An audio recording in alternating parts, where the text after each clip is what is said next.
नमस्कार दोस्तों, स्वागत है आप सभी का अनसुनी हाट के एक और हैरान कर देने वाले बहुत ही ज़्यादा खौफनाक एपिसोड में। दोस्तों, आज की इस वीडियो में मैं आप लोगों के सामने राजेंद्र नाम के एक व्यक्ति के साथ घटी एक बहुत ही ज़्यादा हैरान कर देने वाली भूतिया घटना की कहानी मैं आज आप सभी के सामने लेकर आ चुका हूँ। दोस्तों, यह कहानी झारखंड के घने जंगलों में हुई एक ऐसी घटना की है जिसने एक ट्रक ड्राइवर की ज़िंदगी को पूरी तरह से बदल कर रख दिया।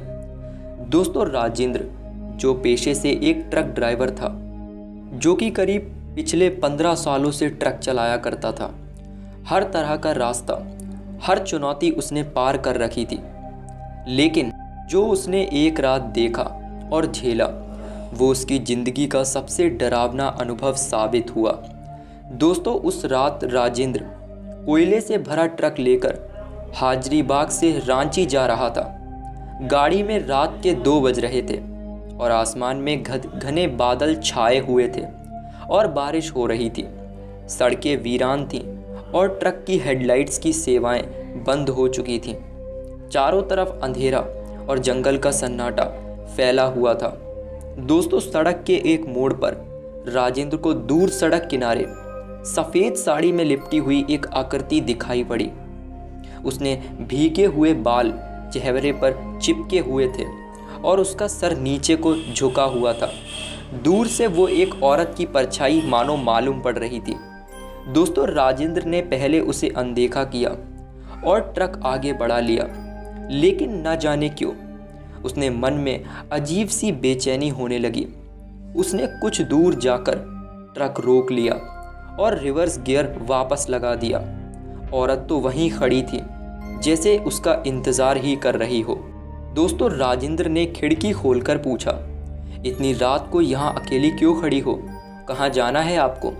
औरत ने धीरे धीरे सिर उठाया और उसकी लाल आंखें राजेंद्र को देखती रहीं। फिर उसने जवाब दिया, आगे वाले गांव तक छोड़ दो भाया। उसकी आवाज़ इतनी धीमी थी कि राजेंद्र को अजीब सा महसूस हुआ। राजेंद्र ने उसे ट्रक में चढ़ने दिया। वो चुपचाप पीछे बैठ गई। ट्रक जैसे ही चलने लगा, माहौल बदलने लगा। अचानक ट्रक के कंपार्टमेंट में ठंड बढ़ गई थी और ट्रक के अंदर एक अजीब सी बदबू फैलने लगी। राजेंद्र ने शीशे में देखा तो औरत अपनी जगह पर नहीं थी। वो ट्रक के दूसरे कोने में खड़ी थी और कुछ बुदबुदा रही थी। राजेंद्र ने उससे बात करने की कोशिश की, लेकिन वो कोई जवाब नहीं दे रही थी।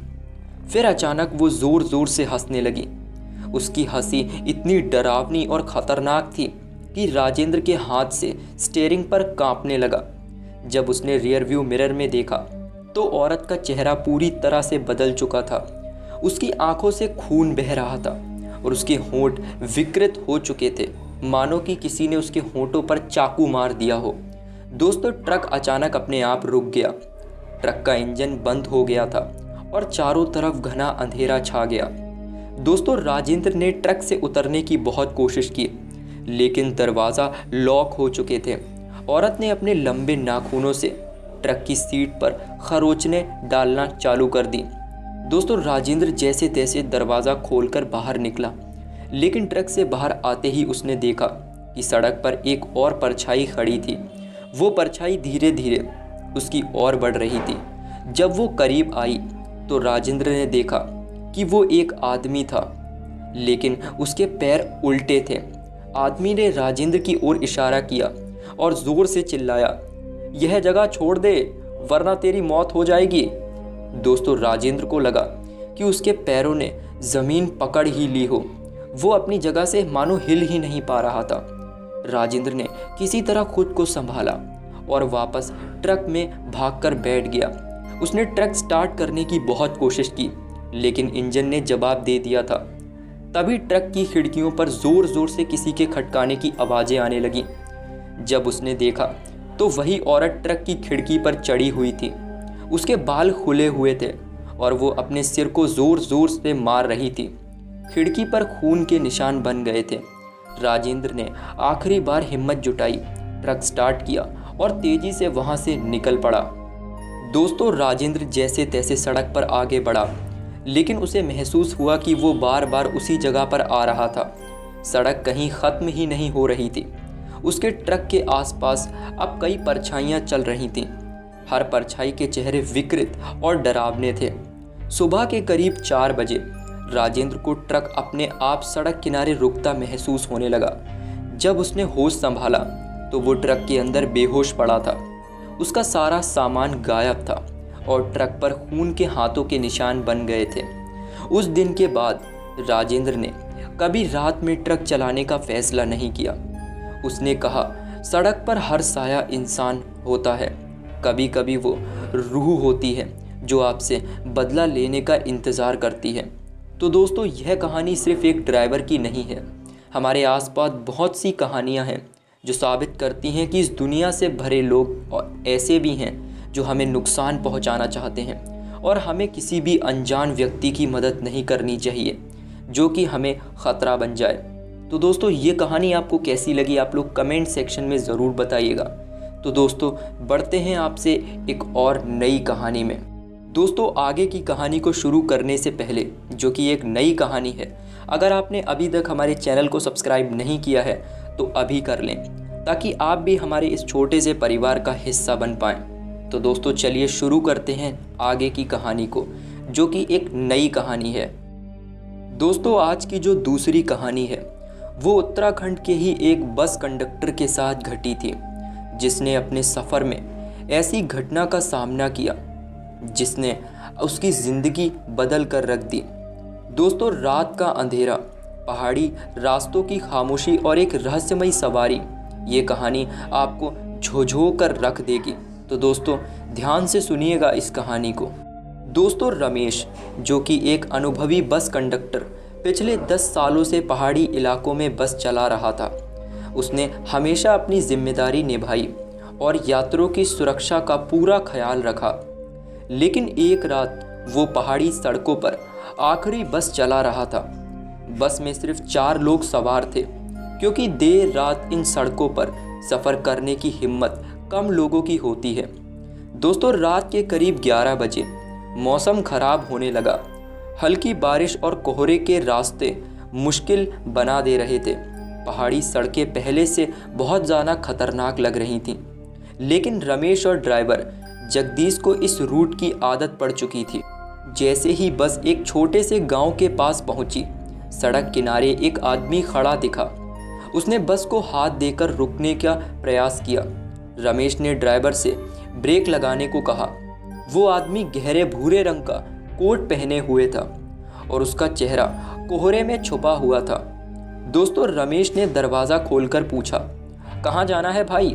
वो आदमी बोला, आगे वाले मोड़ तक छोड़ दो भैया। उसकी आवाज़ इतनी धीमी और ठंडक थी कि रमेश को अजीब सा महसूस हुआ। बस में चढ़ते ही वो आदमी पीछे जाकर सबसे आखिरी सीट पर बैठ गया। रमेश ने टिकट काटने के लिए उसकी ओर बढ़ना चाहा, लेकिन उसके कदम खुद ब खुद रुक गए। बस के अंदर ठंडक बढ़ चुकी थी, हालांकि वो मौसम इतना कोई ठंडक भरा नहीं था। रमेश ने खुद को संभालते हुए टिकट काट दिया और अपनी जगह पर आकर बैठ गया। दोस्तों, कुछ मिनट बाद रमेश को महसूस हुआ कि बस के अंदर कोई हलचल हो रही है। उसने पीछे मुड़कर देखा तो वो आदमी अपनी सीट पर नहीं था। वो अब खिड़की के पास खड़ा था, लेकिन उसका चेहरा अब भी दिखाई नहीं दे रहा था। रमेश ने उसे डांटते हुए कहा, अरे भाई साहब, बैठ जाइए, चलती बस में खड़ा होना खतरनाक है। लेकिन उस आदमी ने कोई जवाब ही नहीं दिया। जैसे ही रमेश उसकी ओर बढ़ा, वो आदमी उसकी आंखों के सामने से गायब हो गया। बस ने अपना सफ़र जारी रखा। ड्राइवर जगदीश ने रमेश से कहा, कुछ अजीब सा महसूस हो रहा है भाई। ये बस भारी लग रही है, जैसे इसमें और लोग सवार हो गए हों। रमेश ने चारों तरफ देखा, लेकिन कोई यात्री बस में नज़र नहीं आ रहा था। तभी बस की हेडलाइट के सामने एक बूढ़ी औरत अचानक से आ गई। ड्राइवर ने तेज़ी से ब्रेक लगा दिया, लेकिन जब उन्होंने बाहर झांका तो वहाँ पर कोई नहीं था। रमेश को यकीन हो गया था कि कुछ तो गड़बड़ है। बस जैसे ही पहाड़ की चोटी पर पहुंची, माहौल और डरावना हो गया। रमेश ने देखा कि सीटों के बीच में किसी के चलने की आवाज़ें आ रही थीं, लेकिन वहाँ कोई नहीं था। तभी उसने अपनी बगल में बैठी एक सवारी का चेहरा देखा। वो सवारी अब इंसान नहीं थी, उसका चेहरा हड्डियों से भरा हुआ था और आंखों की जगह खाली गड्ढे थे। रमेश तुरंत चीख पड़ा, लेकिन उसकी आवाज़ को किसी ने नहीं सुना। ड्राइवर भी अब भड़कने लगा था। ये कौन लोग हैं? ये बस में क्या कर रहे हैं? रमेश ने देखा कि पूरी बस में अजीब अजीब आकृतियां नजर आ रही हैं। दोस्तों, बस जैसे ही घाटी के पास पहुंची, रमेश ने देखा कि वही कोट वाला आदमी सामने वाले शीशे के पास खड़ा था। इस बार उसका चेहरा दिख रहा था। उसकी आंखें जैसे काली हो रखी थी और उसकी मुस्कान में खून सा झलक रहा था। वो जोर से बोला, तुम सब अब हमारे साथ चलोगे, कोई नहीं बच पाएगा। बस के अंदर की सभी लाइट्स अचानक बंद हो गईं। रमेश ने महसूस किया कि उसके शरीर को किसी ने पकड़ लिया है। वो बस में ही चिल्लाने लगा, लेकिन उसकी आवाज़ दब गई थी। अचानक बस का दरवाज़ा अपने आप खुल गया और रमेश ने देखा कि नीचे गहरी खाई थी। ड्राइवर जगदीश ने आखिरी बार हिम्मत जुटाकर बस को ब्रेक लगाकर रोका। रमेश ने किसी तरह खुद को छुड़ाया और बस से बाहर कूद गया, लेकिन जब उसने मुड़कर देखा तो पूरी बस खाई में गिर चुकी थी। सुबह गांव वालों को रमेश जंगल में बेहोशी की हालत में मिला। जब उसने अपनी पूरी कहानी सुनाई तो गांव के बुजुर्गों ने बताया कि उस सड़क पर हर साल बस ड्राइवर और सवारियां लापता हो जाती हैं। वो कोट वाला आदमी और बूढ़ी औरत वही आत्माएं हैं जो मरने के बाद उस सड़क पर भटकती रहती हैं। दोस्तों, यह दोनों कहानियाँ आपको कैसी लगी आप लोग कमेंट सेक्शन में ज़रूर बताइएगा। और अगर कभी आप लोगों के साथ भी कोई भूतिया अनुभव या फिर कोई घटना हुई है जो आप उसे हमारे साथ शेयर करना चाहते हैं, तो आप उसे हमारे इंस्टाग्राम पर लिखकर भेज सकते हैं। इंस्टाग्राम की लिंक आपको हमारे डिस्क्रिप्शन बॉक्स में मिल जाएगी। तो दोस्तों, मिलते हैं आपसे एक और नई भूतिया कहानी में। तब तक के लिए बाय।